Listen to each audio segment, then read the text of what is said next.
ज्ञानदेव तुकाराम। ज्ञानेश्वर महाराज की जय। जगद्गुरु तुकाराम महाराज की जय। सद्गुरु जोग महाराज की जय। आता धर्माधर्मी काही उचित, माझे विचारावे हित, तुझ मी ठाऊका पतित, शरणागत परी झालो, इथे राया रंका एकी सरी, नाही भिन्ना भिन्न तुमच्या घरी, पावलो पाय भलत्या परी, मग बाहेरी न घालावे, ऐसे चालत आले मागे, नाही मी बोलत वावगे, आपुलिया पडिल्या प्रसंगे, कीर्ती हे जगे वाखाणी जेती, घालून या माथा वैसलो भार, सांडिला लौकिक व्यवहार, आधी हे विचारिली थार, अविनाश परपद ऐसे, इथे कवर्म पाहिजे धीर, परिम्या लेखिले असार, देह हा नाशिवंत जाणार, धैले सार नाम तुझे, किली याराणुक सकळा हाती, धरावे ते धविले चित्ती, तुका म्हणे सांगितली संती, देई अंती ठाव मज देवा, इथे राया रंका एकी सरी, नाही भिन्न भिन्न तुमच्या घरी, पावलो पाय भलत्या परी, मग बाहेरी न घालावे. संत शिरोमणी वैराग्याचे महामेरू श्रीमंत श्री जगद्गुरु तुकोबाराय या अभंगातून भगवंताकडे मागणी करतात. भगवंताकडे मागणी करणारा हा अभंग आहे. पांडुरंगाकडे तुकोबाराय मागणी करू लागलेले.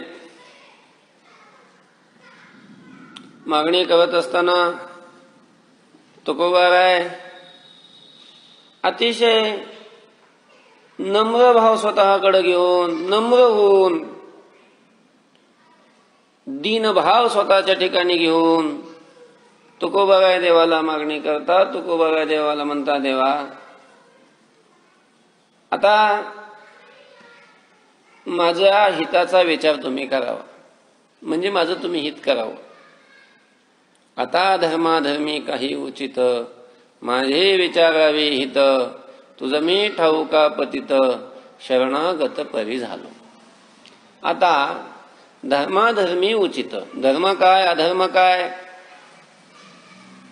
माझ्याकरता काय योग्य आहे काय अयोग्य आहे, काय उचित आहे काय अनुचित आहे, या सगळ्या गोष्टीचा विचार करून माझ्या हिताचा विचार आपण करावा, माझं हित आपण करावं. कारण मी पतित आहे. देवा हे तुम्हालाही माहिती आहे, तुझं मी ठाऊका पतित.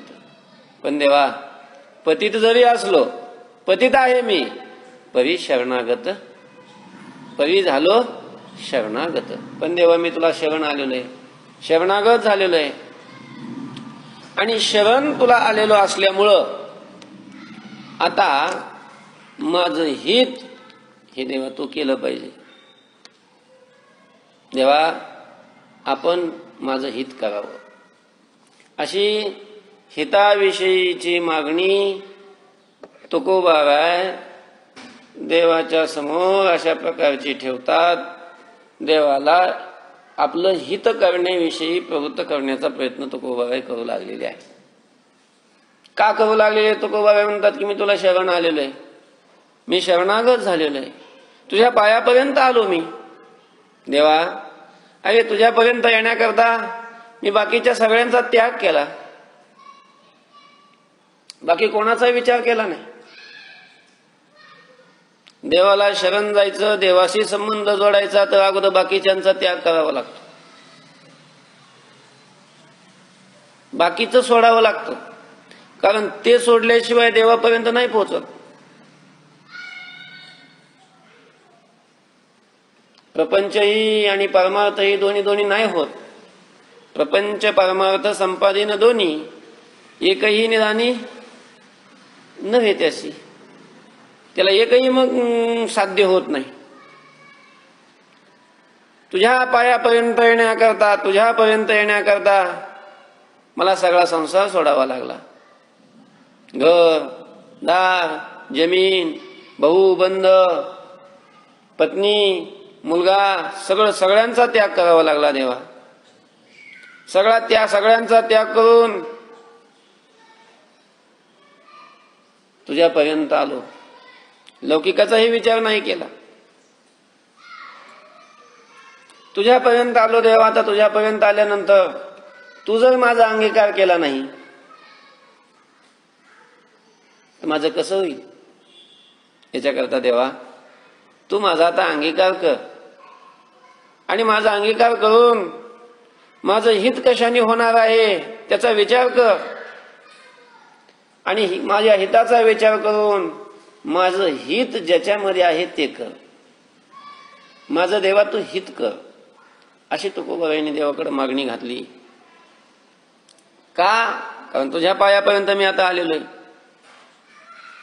आता इथून परत कसं जाऊ देवा? इथून परत नाही जाता येत. तुझ्या पायापर्यंत येऊन हित करून नाही घेतलं आणि तसाच परत गेलो तर सगळे हसतील मला. देवा असं माझ्या जीवनाचं हसं नको करू.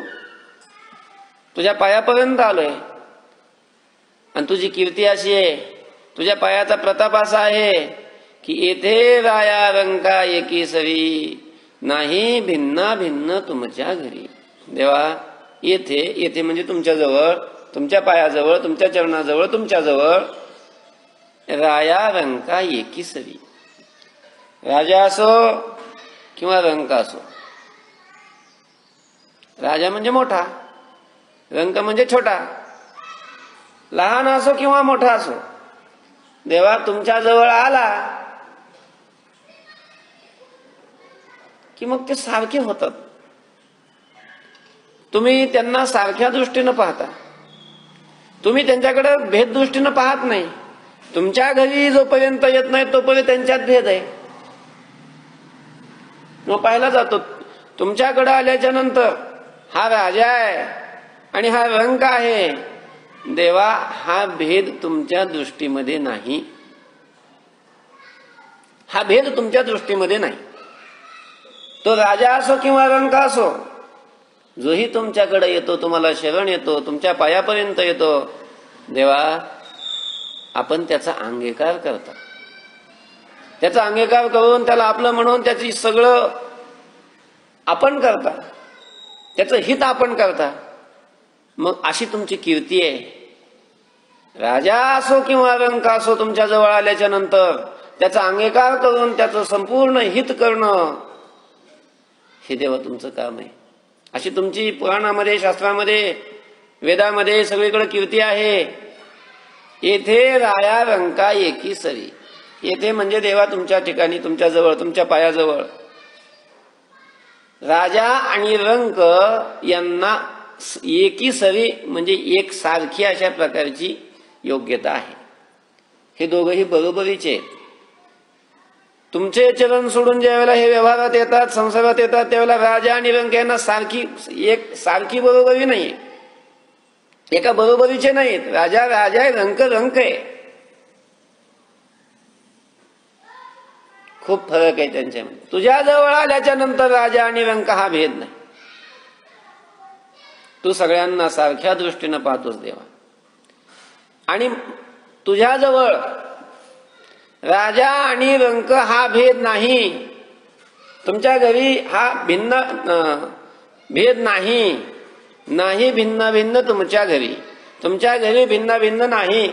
हा मोठा आहे, हा लहान आहे, हा उच्च वर्णाचा आहे, हा नीच वर्णाचा आहे, हा वयाने मोठा आहे, हा वयाने कमी आहे, हा मोठ्या जातीतला, हा असा काहीच भेद नाही. कोणत्याही दृष्टीनं तुमच्यामध्ये भिन्न भिन्न भेद नाही देवा. तुम्ही असा भेद करत नाहीत. आणि हेच सूचित करण्याकरता देवा तुम्ही पंढरी या क्षेत्रामध्ये पुंडलिकाकडे आल्याच्या नंतर पुंडलिकाने टाकलेल्या विटेवर समान पाय ठेवून समदृष्टी ठेवून उभे आहात. तुमचे ते समचरण आणि तुमची ती समदृष्टी भक्तांना हेच सुचवते, लोकांना हेच सुचवते की परमात्मा हा सम आहे आणि परमात्म्याची दृष्टीही सम आहे.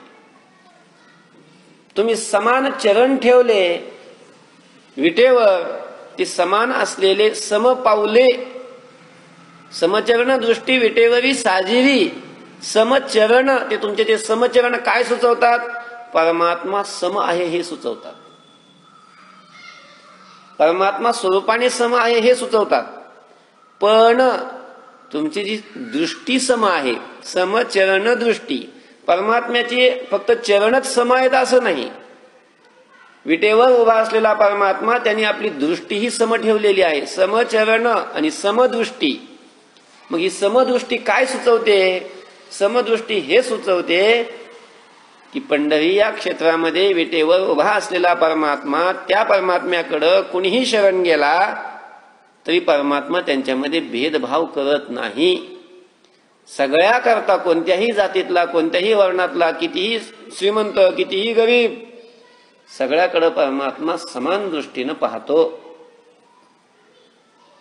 येथे राया रंका नाही, येथे राया रंका एकी सरी, नाही भिन्न भिन्न तुमच्या घरी. इथं राजा आणि रंक सारखे देवा तुमच्याजवळ. समोहम सर्वभूतेषु न मे द्वेष्योऽस्ति न प्रियः. समोहम सर्वेषु भूतेषु, सर्वभूतेषु अहम समः. सगळ्या भूतांच्या ठिकाणी मी सम आहे, सगळ्या भूताविषयी मी सम आहे भगवान म्हणतात.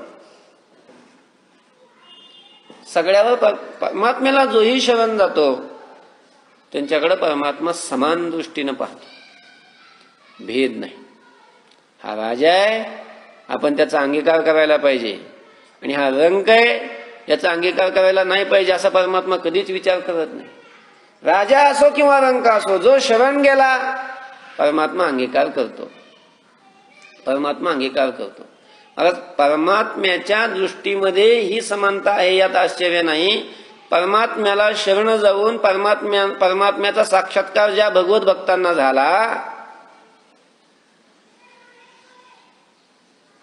परमात्म्याचं दर्शन ज्यांना घडलं, तेही महात्मे भेदभाव पाहत नाहीत. राजा आणि रंक हा भेद भक्तही करत नाहीत, महात्मेही करत नाहीत. राजा आणि रंक यांच्यातच भेदभाव करत नाहीत यात आश्चर्य नाही. राजा आणि मुंगी याच्यामध्ये सुद्धा भेदभाव करत नाही. मुंगी आणि राव आम्हा सारिखाची जीव, मुंगी आणि राव आम्हा सारिखाची जीव. भागवतामध्ये कथा येते ते जडभरताची. जडभरत महात्मा सर्व ठिकाणी परमात्मा आहे नव्हे, सर्वच परमात्मा आहे अशा प्रतीतीला पोहोचलेला, अनुभवाला पोहोचलेला महात्मा. सगळ्या ठिकाणी परमात्मा प्रतीतीला येतो, सगळा परमात्मा आहे असा अनुभव त्याला आलेला.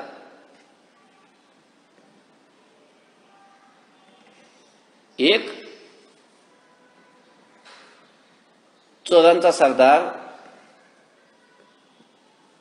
त्या सरदाराने एका देवीला नवस केला आणि तो नवस फेडायचा, आणि त्या नवस फेडण्याकरता म्हणून नरबली द्यायचा. नरबली देण्याचा दिवस ठरला. त्या सरदाराने एक नर म्हणजे एक मनुष्य धरून आणण्यासाठी माणसं पाठवले. पहा म्हणे, ज्याचा अवयव गलित नाही, तुटलेला नाही, अशा प्रकारचा पूर्ण असलेला नर एका नराला धरून आणा. माणसं पाठवली. ते माणसं एखादा असं मनुष्य शोधित होते. त्या शोधित असलेल्या त्या चोरांचा जो सरदार, त्या सरदाराची जी माणसं आहेत त्या माणसांना तो एका ठिकाणी झाडाखाली असा भगवत चिंतन करत बसला. तो जडभरत दिसला. जवळ गेले. चल म्हणे, उठवले त्याला. चला चला, नेलं. त्या सरदाराकडे नेलं. आता देवीला नरबली द्यायचा आहे, त्याची पूजा वगैरे केली, त्याची मिरवणूक काढली, देवीच्या समोर त्याला उपस्थित केलं. त्या पुरोहिताच्या द्वारा त्याचा आता नरबली दिला जाणार, आणि त्याचं मस्तक कापण्याकरता म्हणजे शिरच्छेद करण्याकरता तलवार उचलली. तलवार त्याच्या मानेवर टाकणार, तेवढ्यामध्ये त्या देवीची जी मूर्ती होती त्या मूर्तीतून ती मूर्ती फोडून देवी प्रगट झाली.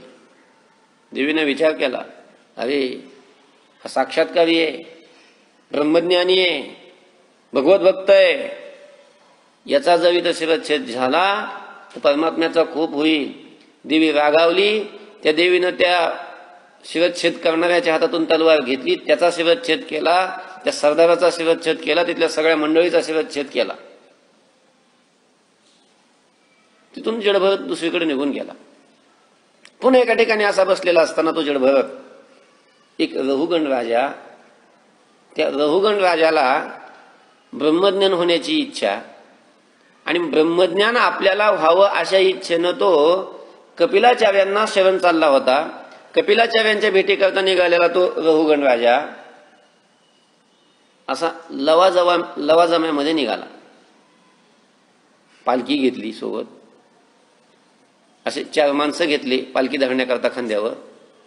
स्वतः पालखीत बसला आणि त्याला ब्रह्मज्ञानाची खूप तीव्र इच्छा निर्माण झाली आणि सांगितलं की आपल्याला कपिलाचार्यांच्या भेटीला जायचं. निघाला. आता हे अरण्यातून चालत असताना 4 ते हे होते, सेवक होते पालखी घेऊन चालणारे. याला खूप घाई झालेली. चला चला म्हणायचा लोक, चला लवकर चला लवकर चला. खूप ब्रह्मज्ञानाची त्याला तीव्र इच्छा निर्माण झाली, लवकर चला. अतिशय वेगानं चाललेले ते सेवक चालता चालता एका शिपायाच्या पायामध्ये काटा घुसला. काटा घुसला म्हणजे खालून काटा घुसला, तो वरूनच आला. काही क्षणामध्ये असा पाय सुजून बंब झाला आणि त्यामुळे त्याला काही चालता येईना. त्याने विचारलं, का चालत का नाही? बाकीच्यांनी सांगितलं, म्हणजे मला चालता येत नाही. त्याच्या पायामध्ये काटा घुसलाय, खालून काटा घुसला, वर आलेला आहे आणि पाय सुजलेला आहे खूप, त्याला चालता येत नाही. चालता येत नाही. त्याला ब्रह्मज्ञानाची खूप इच्छा झाली. आता जायचं कसं? दुसरा कोणी भेटतो का म्हणे पहा. कुणीतरी दुसरा एखादा माणूस खांदेकर तिथं खांदा द्यायला भेटतो का म्हणून असं पाहायला लागले तर तो जडभरत दिसला. जडभरतला सांगितलं, चल राजाने बोलवलंय. चल तर चल. परेच्या प्रारब्धाने निघालेला तो जडभरत आला. त्याला पालखी धरायला लावली आणि त्याला पालखी धरायला लावून निघाली. आता दररोज पालखी धरणारा माणूस, दररोज खांद्यावर पालखी वाहणारा माणूस आणि कधीतरी अचानक ज्यांनी पालखी धरलेली, दोघांचं धरणं सारखं कसं असेल बरं? त्याला व्यवस्थित काय पालखी धरता येईना, त्याला घाई करून चालता येईना. त्यांनी सांगितलं, चला लवकर चला. रागावा लागला राजा सगळ्या त्या शिपायावर. बाकीच्यांनी सांगितलं, म्हणे महाराज आम्ही चालतोय पण हा नवीन आणलेला माणूस चालत नाही. चाल, त्याला सांगा म्हणे. राजाने सांगितलं चाल म्हणून. त्यांनी सांगितलं ठीक आहे म्हणे चालतो. पण तो काही असा घाईनं चालत नव्हता.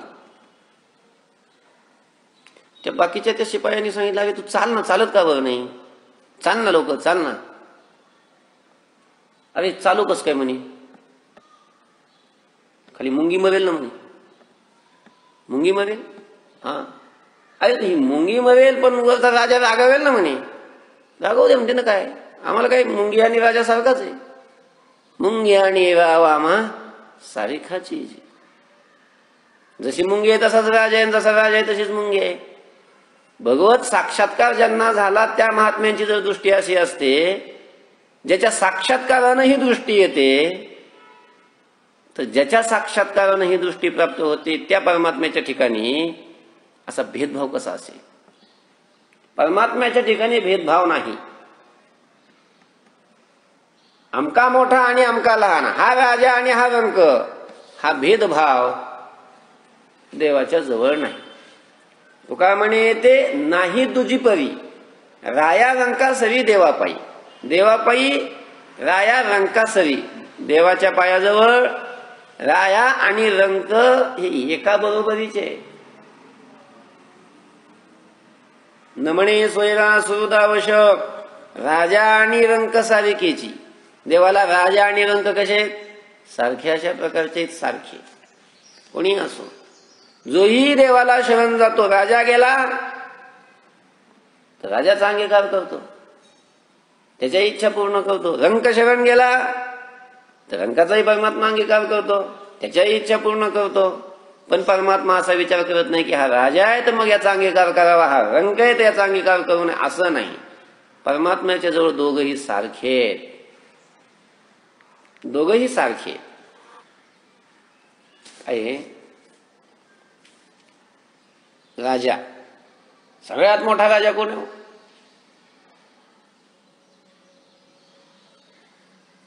इथला राजा जाऊ द्या, देवांचा राजा इंद्र आहे आणि सगळ्या देवाचा देव भगवान शिवशंकर आहे. ते भगवान शिवशंकर जरी शरण गेले तरी त्यांचा अंगीकार करून त्यांची इच्छा पूर्ण करणारा परमात्मा आहे. आणि एखादा भिकारी जरी शरण गेला तरी त्याचा अंगीकार करून त्या भिकाऱ्याची इच्छा पूर्ण करणारा परमात्मा आहे. उदाहरण सांगतो तुम्हाला, भगवान शंकर शरण गेले, भगवान शंकर शरण गेले तरी भगवान शंकराचा परमात्मा अंगीकार करतो आणि त्यांची इच्छा पूर्ण करतो. आणि एक भिकारी जरी शरण गेला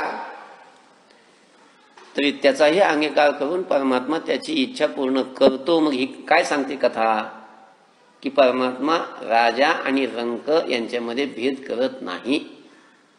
भगवान शिवशंकर परमात्म्याला शरण गेले.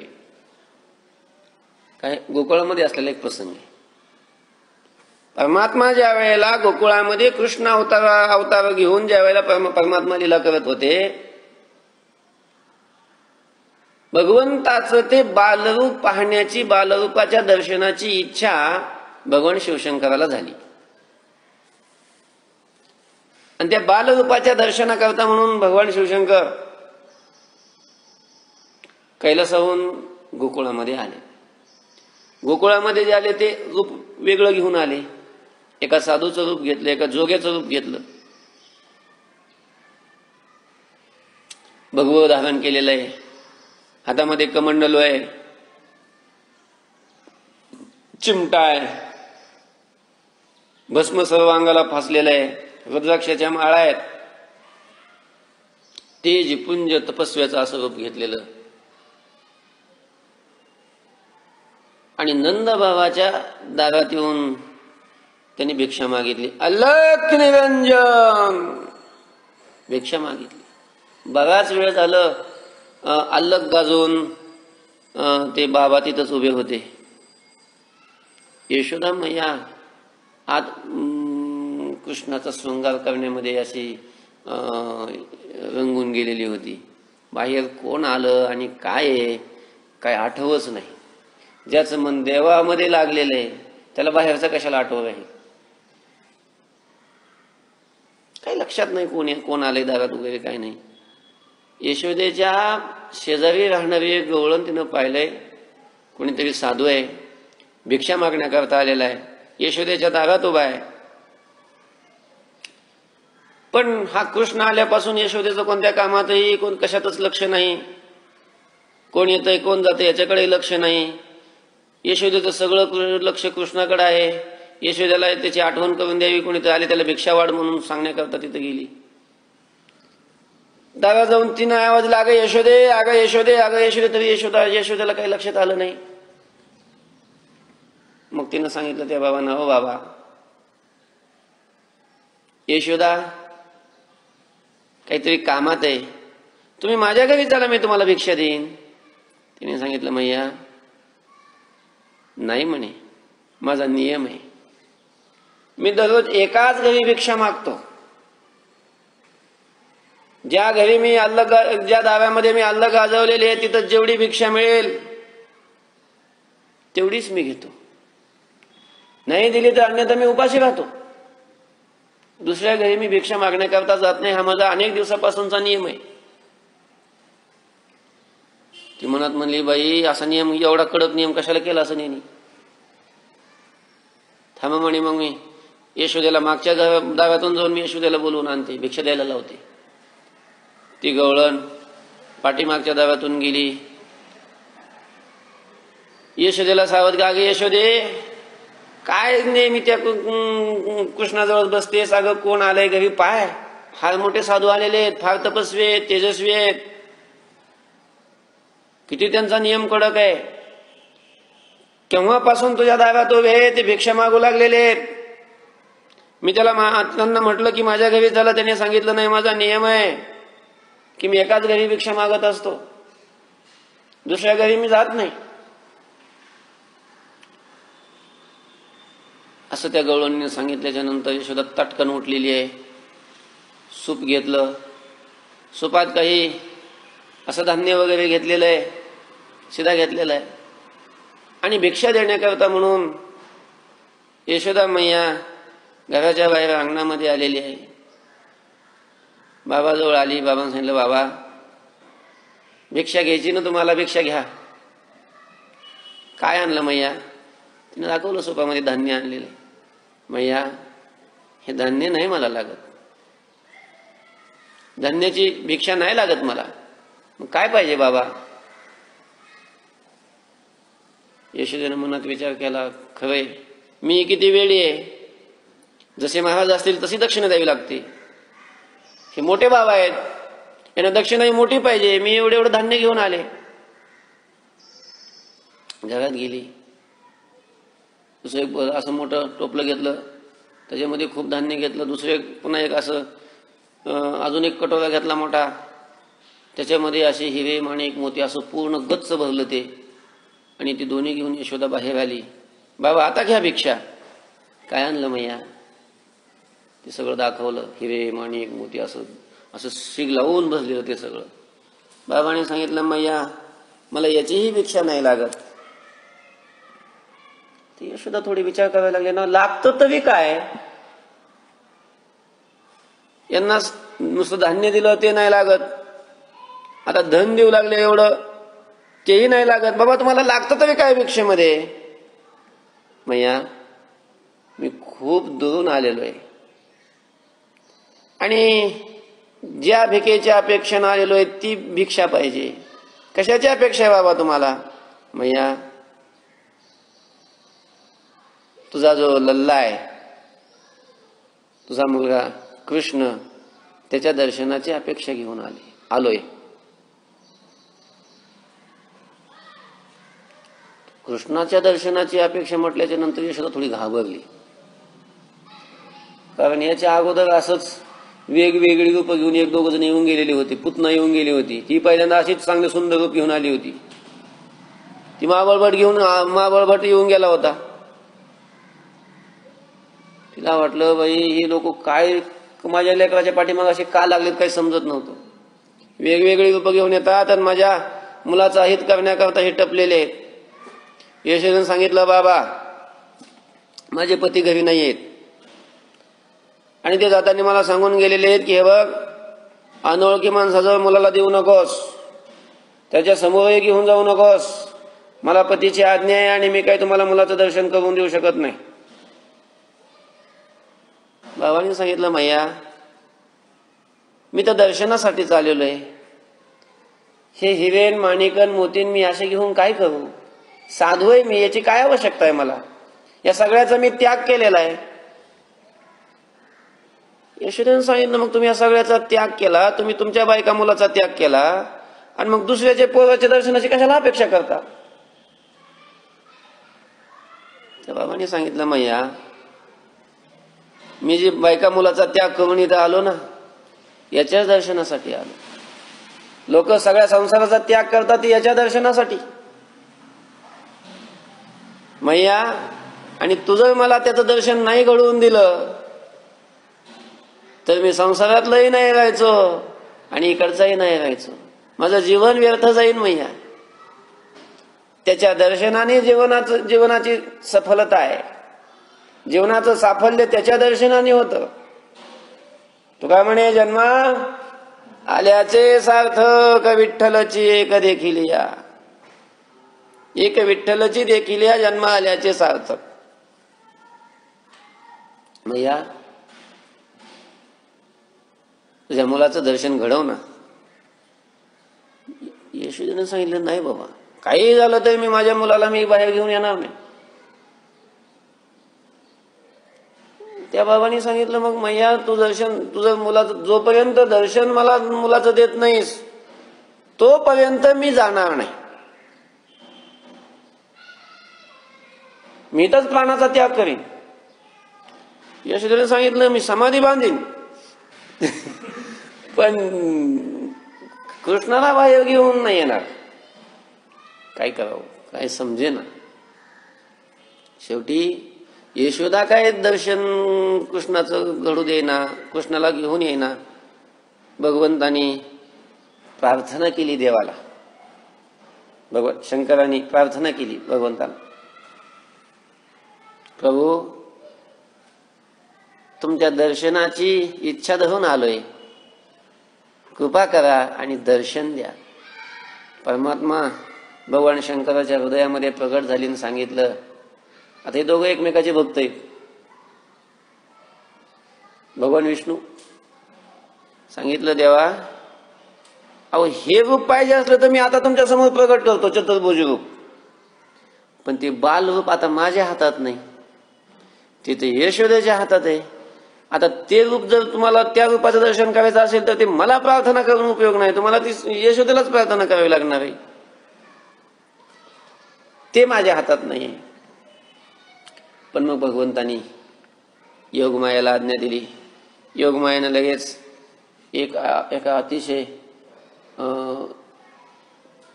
तेजस्वी अशा प्रकारच्या एका तपस्विनीचं रूप धारण केलं आणि तिथं आली.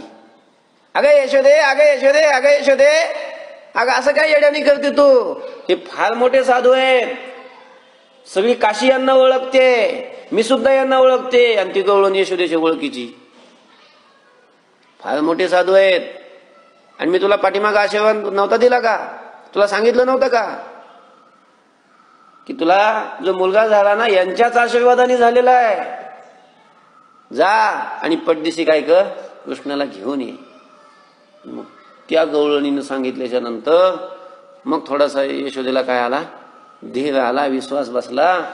आणि मग यशोदा मैया आत गेली, कृष्णाला घेतलं आणि बाहेर घेऊन आली. भगवंताचं ते अतिशय सुंदर मनाला मोहून टाकणार ते बालरूप पाहिलं भगवंतानी. शंकराने दर्शन घेतलं, डोळे कृतकृत्य झाले. भगवंताचं ते बालरूप डोळ्याच्या द्वारे अंतःकरणामध्ये साठवलं. भगवान श्रीकृष्णाला यशोदा मैयाला नमस्कार केला आणि ते डोळ्यामध्ये रूप साठवून परमात्म्याचं चिंतन करत भगवान शिवशंकर नामचिंतन करत ते रूप आठवत निघून गेले. भगवान शिवशंकर जरी घरी आले, दारात आले, देवाचे देव आहेत, राजाचे राजे आहेत, पण त्यांचाही अंगीकार करून त्यांच्या इच्छा पूर्ण करणारे भगवान आहेत, पांडुरंग परमात्मा आहे. भगवान शंकर जरी आले दारात तरी परमात्मा अंगीकार करतात आणि एखादा भिकारी जरी आला तरी परमात्मा अंगीकार करतात. तिथंच गोकुळात असतानाच त्या गोकुळामध्ये परमात्मा लीला करत असताना थोडेसे मोठे झालेले होते, चालत होते. त्या गोकुळामध्ये एक सुखिया नावाची माळीण होती. माळीण तिनं असं ऐकलेलं की यशोदेच्या घरी बालकाच्या रूपाने परमात्मा अवतीर्ण झालेले आहेत. तिची खूप इच्छा होते की आपण भगवंताचं दर्शन करावं, श्रीकृष्णाचं दर्शन करावं. आणि म्हणून ती फळं विकण्यासाठी त्या गल्लीत पुन्हा पुन्हा यायची. पण भगवान श्रीकृष्ण काही दर्शन देत नाही. अनेक गवळणी यायच्या, यशोदेच्या घरी जायच्या, भगवंताचं दर्शन करायच्या, भगवंताला अंगावर खांद्यावर खेळवायच्या, जायच्या. पण ही सुखिया माळीण फळं विकून आपली उपजीविका भागवणारी, तिला दुसरं कोणी आधार नाही, एकटीच, अतिशय गरीब. आज फळं जर विकले नाही तर संध्याकाळी काय खावं याची पंचायत तिला पडायची.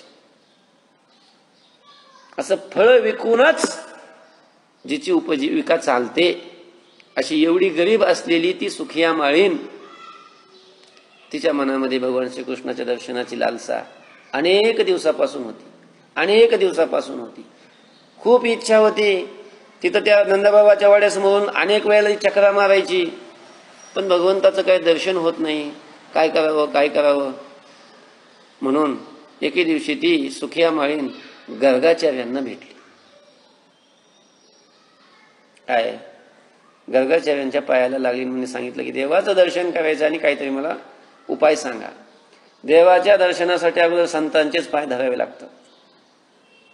हरे प्राप्तीचे उपाय धरावे संतांचे ते पाय. त्या सुखिया माळिनीनं गर्गाचार्यांची भेट घेतली, दर्शन घेतलं आणि सांगितलं म्हणे महाराज मला उपाय सांगा, भगवंताचं दर्शन करायचं. मी दररोज जाते पण दर्शन घडत नाही, काय करू सांगा.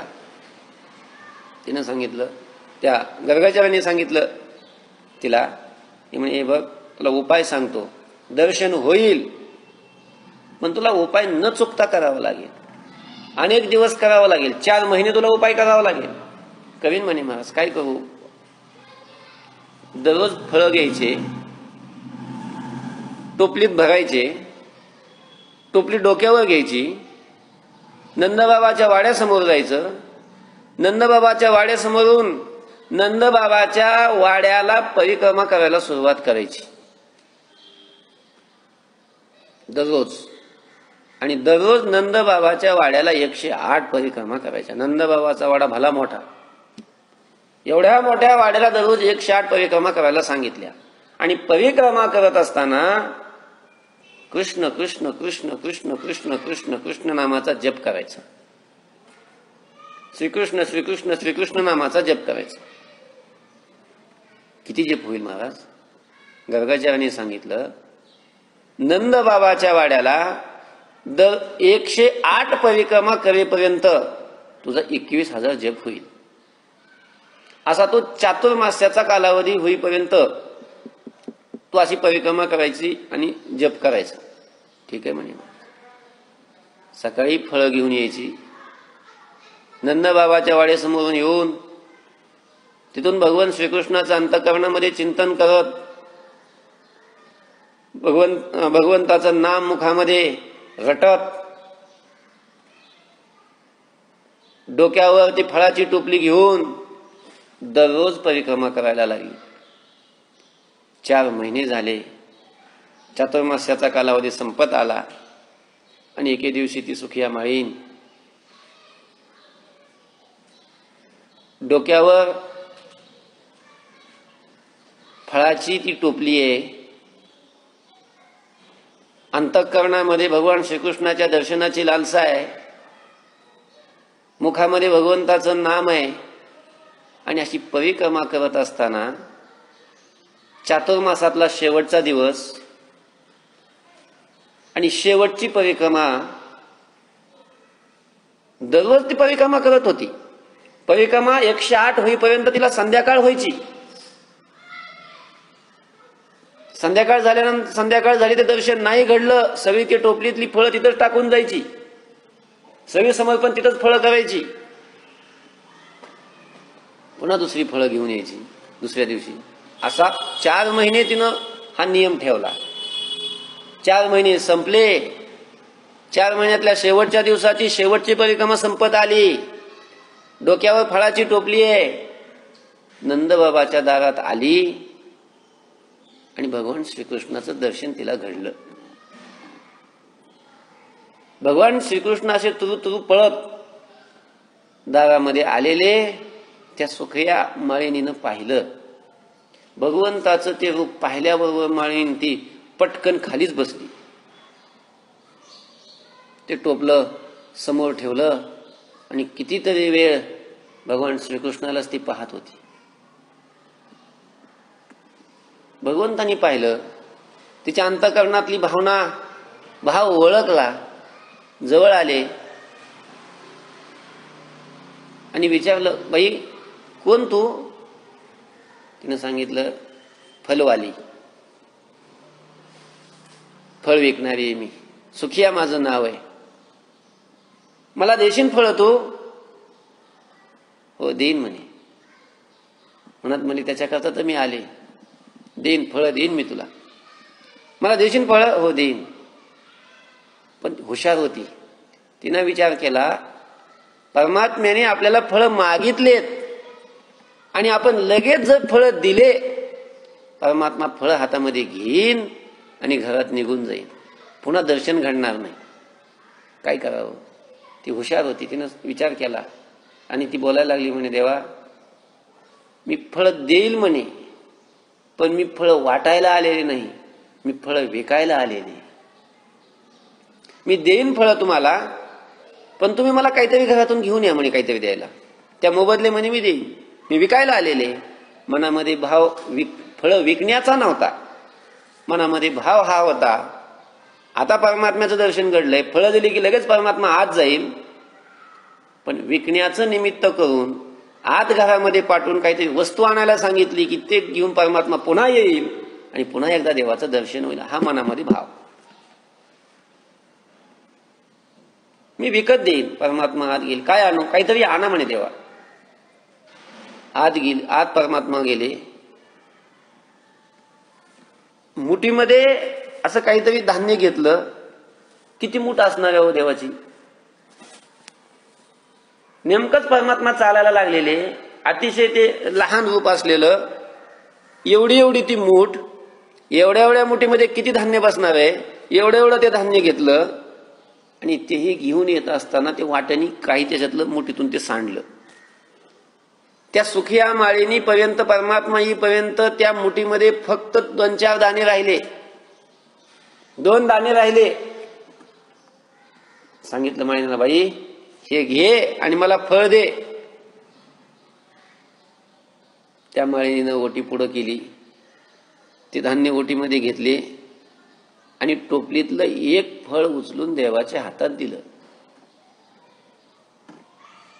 परमात्म्याने ते एका हातात घेतलं, सांगितलं एवढंच, एवढं एकच फळ?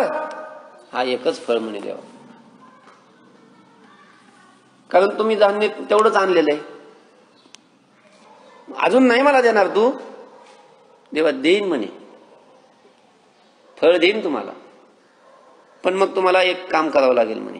काय देव? काय करायचं काम? काय नाही म्हणे देवा, माझ्या मांडीवर बसायचं म्हणे तुम्ही. बस? हो म्हणे, तुम्ही जर माझ्या मांडीवर बसले मी तुम्हाला अजून एक दुसरं फळ देईन. परमात्मा पटकन उठले, तिच्या मांडीवर बसले. पुन्हा सुखिया माळीनं एक उचलून एक फळ हातामध्ये दिलं. आता 2 हातामध्ये 2 फळं झाली. 2 हातामध्ये 2 फळं दिल्यानंतर परमात्मा ते फळं घेऊन ते उठून तिच्या मांडीवरून उठून आत निघाले, असे तुरु तुरु चालले. तेवढ्यात त्या माळीनीनं आवाज दिला, देवा अजून फळं पाहिजेत तुम्हाला? हो, अजून फळं देईन म्हणे मी तुम्हाला, पण तुम्हाला अजून एक काम करावं लागेल. काय करावं लागेल? देवा तुम्ही माझ्याजवळ, तुम्हाला यावं लागेल आणि मला तुमचं चुंबन घेऊ द्यावं लागेल म्हणे. परमात्मा जवळ आले. त्या सुखिया माळीनीनं परमात्म्याचं चुंबन घेतलं आणि आणखीन एक फळ परमात्म्याच्या जवळ ते दिलं. ते फळ परमात्म्याने असं बगलामध्ये घेतलं. मनात म्हणली, देवा 1, 2 आणि 3 असे फळं काही, सगळीच फळं तुम्हाला घेऊन जावा म्हणे. हे नुसती टोपलीतलीच फळं नाही देवा, माझ्या सगळ्या कर्माची फळं तुम्हाला समर्पण आहेत म्हणे देवा. यत् करोषि यदस्नासि यज्जुहोषि ददासि यत् तपस्यसि कौन्तेय तत्कुरुष्व मदर्पणम. आहे ते सकळ कृष्णाशी अर्प. देवा तुम्हाला हे सगळं समर्पित आहे. सांगायचंय काय मला? भगवान शिवशंकर भगवंताच्या दर्शनाच्या इच्छेनं आले, त्यांचाही परमात्म्याने अंगीकार केला आणि त्यांना दर्शन दिलं. एक रंक असलेली, अतिशय गरीब असलेली सुखिया माळीन, तीही भगवंताच्या दर्शनाची अपेक्षा करते आणि अपेक्षेने दारात येते, तर तिचाही अंगीकार करून परमात्मा तिला दर्शन देऊन तिची इच्छा पूर्ण करतात. याच्यातून आपल्याला काय लक्षात येतं? येथे राया रंका एकी सरी. येथे म्हणजे देवाजवळ राया आणि रंक हे समान आहेत, त्यांची एक बरोबरी आहे, त्यांची योग्यता सारखी आहे. परमात्मा भेद पाहत नाही, नाही भिन्न भिन्न तुमच्या घरी. देवा तुकोबाराय म्हणतात तुमच्या घरी भिन्न भिन्न नाही. हा वेगळा आणि हा वेगळा, हा मोठा आणि हा लहान, हा भेद तुमच्या घरी नाही. अजून एक अशी कथा आहे बघा, जरा विनोदाची कथा आहे. काय आहे, परमात्मा गोकुळामध्ये आले ना. परमात्मा गोकुळामध्ये आल्यानंतर ते कंसाला वगैरे कळालं. कंसाला वगैरे कळाल्याच्या नंतर तिथे अनेक विघ्न यायला लागले. ती पुतना पाठवली, महाबळभट पाठवला, अनेक असे राक्षस पाठवले. सगळे गोकुळवासी त्रस्त होऊन गेले, त्रस्त झाले सगळे. आणि तेवढ्यामध्ये तो नंदबाबांनी अशी बैठक घेतली आणि बैठक घेऊन असा सगळ्यांशी एक निर्णय ठरवला. सगळ्यांनी ठरवला निर्णय काय, की जोपर्यंत आपण आता गोकुळामध्ये राहणार तोपर्यंत आपल्याला विघ्न होणार आहेत, विघ्न आपल्यावर येणारच आहेत. मग आपण असं करू की गोकुळ गाव सोडू आणि गोकुळ गाव सोडून आपण कुठेतरी बाहेर जाऊ. सगळ्यांनी ठरवलं आणि त्या बैठकीमध्ये असं ठरवलं की आपण वृंदावनामध्ये जायचं. वृंदावनामध्ये एखाद्या गुप्त ठिकाणी जाऊन आपण राहायचं. झालं, ठरलं. सकाळी सगळ्या गाड्या भरल्या सगळ्यांनी, बैलगाड्या, आणि बैलगाड्या भरून सगळे त्या वृंदावनाच्या दिशेने सगळे निघाले. सगळ्याच्या गाड्या ज्या होत्या त्या बैलगाड्या, त्या बैलगाडीमध्ये एक नंदबाबाची गाडी होती. नंदबाबांनी गाडी भरलेली. 15-20 दिवस, महिना दीड महिना असं काही जेवढी सामग्री लागेल, शिधा सामग्री सगळी त्या गाडीमध्ये भरून घेतलेली. गाडी जुंपली, गाडी नंदबाबा हाकतात. पाठीमाग सगळं सामान आणि यशोदा मैया कृष्णाला मांडीवर घेऊन बसलेली आहे. नंदबाबाची गाडी चाललेली आहे. नंदबाबाच्या गाडीच्या पुढे काही गाड्या आहेत, नंदबाबाच्या गाडीच्या पाठीमागे काही गाड्या आहेत. अशी ही पूर्वीच्या, तुम्ही आठवणा ते थोडंसं चरित्र पूर्वीचं, बैलगाड्या, त्या गाड्यांना अशी पोरून कमान लावलेली, असे निघालेले. यशोदा मैया कृष्णाला मांडीवर घेऊन बसलेली, गाडीच्या मागच्या बाजूला नंदबाबा, पुढच्या बाजूला, मध्ये सामान. नंदबाबाच्या पाठीमाग एक गाडी होती, पुढे एक गाडी होती. अशा बऱ्याच गाड्या होत्या. पुढची जी एक गाडी होती नंदबाबाच्या गाडीच्या पुढची, त्या पुढच्या गाडीच्या पाठीमागच्या बाजूला एक म्हातारी होती. 70-80 वर्ष तिचं वय, पार पार थकून गेलेली, जीर्ण सगळं शरीर झालेलं. आणि त्या म्हातारीनं मागं तोंड करून बसलेली असताना तिच्या डोळ्यासमोर ते दृश्य दिसलं. काय, की यशोदा मैया गाडीत बसलेली आहे, तिच्या मांडीवर भगवान श्रीकृष्ण खेळू लागलेले आहेत. तिनं कृष्णाला पाहिलं. आजपर्यंत ती बऱ्याच फक्त ऐकत होती. सगळ्या गवळणी कृष्णाकडे जातात, कृष्णाचं दर्शन घेतात, कृष्णाचा आनंद घेतात. तिला अनेक दिवसापासून इच्छा होती, पण कृष्णाचं दर्शन घडलं नव्हतं. आज कृष्णाचं दर्शन घडलं, पण तिची इच्छा अजून वाढली. कृष्णाचं दर्शन घडलंय आपल्याला, पण इतर गवळणी जशा त्याला आपल्या अंगावर खांद्यावर घेतात, त्याचा गालगुसा घेतात, त्याचा मुका घेतात, आपलं ते भाग्य नाही. आपल्याला उठून त्याच्यापर्यंत जाता येत नाही. शरीरामध्ये तेवढी ताकद नाही. किती दुर्भागी आहे मी, गोकुळामध्ये जन्माला येऊन आपल्याला कृष्णाचं सुख घेता येत नाही. आपलं कधी भाग्य उदयाला येईल आणि कधी आपल्याला अशा प्रकारचं भाग्य उदयाला येऊन ते सुख प्राप्त होईल, असा मनामध्ये विचार चालू. भगवंतानी मनामध्ये ठरवलं की आज हिची इच्छा काय करायची, पूर्ण करायची. त्या गाड्या चाललेल्या रस्त्याने, आणि रस्त्याने गाड्या चाललेल्या असताना भगवंतानी मनामध्ये निश्चय केल्याच्या नंतर हिची इच्छा पूर्ण करायची. भगवंतानी लीला सुरू केली. काय लीला सुरू केली? लीला अशी सुरू केली, परमात्मा गोकुळामध्ये आल्यापासून गोकुळ गावाच्या बाहेर निघलेलेच नव्हते. प्रथमच बाहेर निघले. आणि हे ज्या वेळेला त्या वनामध्ये राहणाऱ्या पशुपक्ष्यांना कळालं, परमात्म्याच्या दर्शनाकरता पशुपक्ष्यांनी त्या रस्त्याच्या दुथरपा दोन्ही बाजूला गर्दी केली.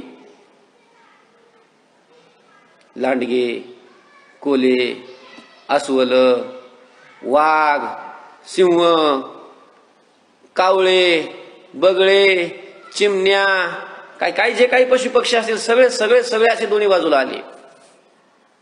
सगळे आले दोन्ही बाजूला आणि दोन्ही बाजूला येऊन भगवंताच्या दर्शनाचं सुख अनुभव घ्यायला लागले. पण परमात्मा नाटक सुरू केलं. परमात्म्याने, सर्वज्ञ असणारा परमात्मा बालरूप धारण करून यशोदा मैयाला विचारतो, मैया हे कोण आहे? हा मोठा मोठा प्राणी कोण आहे? हा मैयानं सांगितलं, हा हत्ती आहे. मैया त्याच्या बाजूला कोण आहे? ती हत्ती नाही. हा दुसरा कोण आहे? मानेला केस असेल तो सिंह आहे. त्याच्या बाजूला सिंहीण आहे. तो दुसरा पलीकडचा वाघ आहे. त्याच्या बाजूला वाघीण आहे. तो दुसरा अस्वल आहे. असं प्रत्येक त्या प्राण्याची ओळख करून परमात्मा जे जे विचारेल, ज्याच्याकडे बोट करेल त्याची नावं यशोदा मैया सांगत होती. हा पांढरा पक्षी कोणता आहे? बगळा आहे. त्याच्या बाजूला तेवढ्याच आकाराचा, तशाच रंगाचा, तसाच असलेला दुसरा पक्षी कोणता आहे? ती बगळी आहे. काळा कोणता आहे? तो कावळा आहे. त्याच्या बाजूला तसाच आकाराचा आहे ती कावळी आहे. आता लहान मूल काय विचारेल काय सांगता येत नाही, किंवा त्याच्या मनात काय कधी येईल काय सांगता येत नाही. मग त्यांनी विचारलं कृष्णाने मैयाला, मैया मग हे असे जवळ का उभे राहिलेत?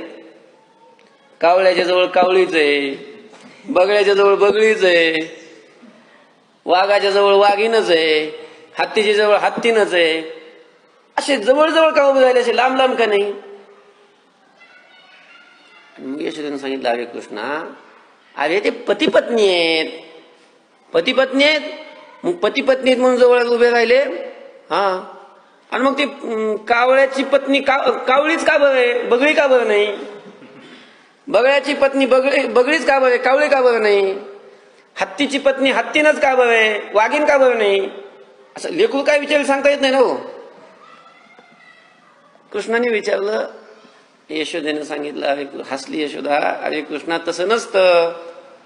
अरे पती पत्नी कुणी नसतं पती पत्नी होत. मग पती पत्नी होण्याकरता ते दोघं सारखे असावे लागतात. सारख्या उंचीचे, सारख्या रंगाचे, सारख्या आकाराचे. म्हणून बघा ते लग्न जमविताना सगळं सारखं बघतात ना. शिक्षण किती झालंय सारखं आहे का, जात एक आहे का, आहे का नाही, रंग सारखा आहे का दोघांचा, त्यांचं गुण जुळतात का, हे सगळं बघावं लागत असतं ना. तसं यशोदेने सांगितलंय सारखे असावे लागतात. सारखे पती पत्नी दोघं कसे असावे लागतात? सारखे, तर जोडा शोभतो ना. आणि सारखे जर नसतील, सादृश्य जर नसेल, वैधर्म्य असेल तर जोडा शोभल का? नाही तर एखादी गोरी पान मुलगी आहे आणि त्याला एकदम डांबरासारखा जर असा जर मुलगा नवरा म्हणून दिला तर ती शोभतं का जोडा? शोभत नाही. जोडा कसा असावा लागतो? लक्ष्मीनारायणासारखा. दोघं सारखे असावे लागतात, दोघं सुंदर असावे लागतात. असं मैया पहा बरं. मैयानं सांगितलं ते कावळा आहे का नाही, मग त्याची कावळी त्याच्याच रंगाची आहे का नाही? हा. ते बगळा आहे का नाही, त्याची बगळी त्याच्याच रंगाची आहे का नाही? हा. कृष्णाला ते पटलं. पुन्हा कृष्ण थांबला नाही ना त्याच्यावर. कृष्णाने पुन्हा विचारलं, मग मैया असं सगळे पती पत्नी असतात का? हो, सगळे असतात म्हणे. जी मादी असते तिला नरपती असतो, आणि जो नर असतो तिला मादी पत्नी असते, ती सारखीच असते. असं मग कृष्णाने विचारलं, मैया तू स्त्री आहे ना? हा. मग तुझा पती कुठे आहे? तुझा पती कुठे आहे? यशोदेने सांगितलं. यशोदा हसली. सांगितलं, कृष्णा तो आता गाडीत बसलास ना? हो. गाडी कोण हाकतंय? आणि बाबा. तू ज्यांना बाबा म्हणतोस ना तेच माझे पतिदेव आहेत. असं मैया? हा. मग सगळ्यांनाच असं असतं का जे पुरुष आहे त्यांना पत्नी असते आणि ज्या स्त्री आहेत त्यांना पती असतो? हो. मग मी कोण आहे? तू पुरुष आहेस. मग माझी पत्नी कुठे आहे? यशोदेने सांगितलं तुला नाही. मग सगळ्यांना असतं तर मला कसं काय नाही? मग मला पाहिजे, मला पण पाहिजे. अरे तुला नाही आता, पण मला पण पाहिजे ना. नुसतं पाहिजे म्हणून थांबला नाही, ते मला पाहिजेच म्हणून त्यानं जे रडायला सुरू केलं का नाही, असं नुसतं स्वर लावून रडा ना, असं मोठ्या मोठ्याने रडायला लागला. डोळ्यात पाणी आलं. असं ते हाताने चोळून डोळ्याचं काजळ ते सगळं गालावर हे केलं. कृष्णाचं रडणं किती समजून सांगितलं तरी काही थांबना. म्हणून पुढच्या मागच्या काही गाड्या थांबल्या. तिथून एक गवळण म्हातारी उतरली. अगं यशोदे, अगं एवढ्या दिवसांनी नवसा सायासानी लेकरू झाले, दुपारची वेळ, एवढं ऊन पडलंय, ते रडतंय, त्याची समजूत घाल ना. काय म्हणताय ते? यशोदा म्हणली, अहो काकी तुम्हीच या, तुम्हीच त्याची समजूत घाला. म्हणे जवळ आली ती गवळण. सांगितलं कृष्णा काय पाहिजे तुला? म्हणे बायको. बायको पाहिजे? ती गवळण हसली. म्हणे यशोदा त्याच्यात काय एवढं, बायकोच मागताय ना ते. किती गवळण आहे तिथं, कुणाकडेही बोट दाखवायचं आणि सांगायचं तुझी बायको आहे म्हणून. कृष्णाने सांगितलं काकी तसं नाही, कुणाकडे बोट दाखवायचं सांगायचं असं नाही. ती बायको म्हणजे पुन्हा माझ्यासोबत राहिली पाहिजे. कावळ्याची बायको कोणासोबत असते? बगड्यासोबत थोडीच असते. मग ती कावळ्यासोबत राहील ना. मग माझी बायको माझ्यासोबत राहिली पाहिजे. ती म्हणजे मग कृष्णा, अरे बायको होण्याकरता लग्न करावं लागतं. लग्न झाल्यावर बायको भेटत असते. आता रस्त्यात कसं काय तुझं लग्न करता येईल? आपण आता असं करू, आपण वृंदावनात जाऊ, तिथं थांबू, सगळे बसू, सगळ्या गवळणी जेवायला बसले की तू त्या गवळणीमध्ये जा, तुला जी पटेल ती आम्हाला दाखव, आम्ही तिच्यासोबत तुझं लग्न करू, मग ती तुझ्यासोबत राहील. पटलं ती कृष्णाला. गप्प बसला. मग काय रडला नाही, काय नाही. ते वृंदावनात गेले, मंडप दिला, सगळे शिदोऱ्या सगळ्यांनी सोडल्या, सगळे असे जेवायला बसले. पंक्ती बसल्या म्हणजे असे लहान लहान मुली एका बाजूला बसल्या, अशा एकदम त्याच्यापेक्षा थोड्याशा मोठ्या असल्या त्यांची एक रांग, अशा थोड्याशा तरुण असलेल्या मुली, त्या गवळ्याच्या त्या मुली ते एका बाजूला बसल्या. लग्न झालेल्या पण तरुण असल्या त्यांची एक पंगत, काही अशा प्रौढ असलेल्या गवळणी त्यांची एक पंगत, काही अशा थकलेल्या त्यांची एक गवळण, अतिशय थकलेल्या त्यांची एका बाजूला अशी पंगत. सगळे, कारण सगळ्याचे विचार सगळे सारखे असतात ना त्यांच्यात. मग ते सगळे असे एका एका बाजूला झाले, अशी पंक्ती बसलेल्या. तिथं गेल्यावर सगळे जेवायला लागले. मग यांनी पुन्हा रडणं सुरू केलं. पुन्हा रडायला लागला. पुन्हा ते विचारलं, काय झालं कृष्णा? काय झालं म्हणजे काय सांगितलं होतं मला? त्यांना वाटलं विसरून गेला असेल. काय याचा विसरून जातो यो, त्याला पहिल्यापासूनच छंद लग्न करायचा. 16,108 केले त्याने नंतर. ती म्हणे मला लग्न करायचं, लग्न, बायको पाहिजे मला. मग ती गवळण म्हणली, कृष्णा असं कर, जाय बघ बरं तुला कोणती पटते ती आम्हाला सांग, आम्ही तिचं तुझ्याबरोबर लग्न लावू. आणि मग तो बायको पाहण्याकरता मग तो घोळक्यात घुसला. लहान लहान ज्या होत्या नाही त्याच्या वयाच्या अशा त्या मुलीकडे अगोदर गेला, सगळ्यांना पाहिलं.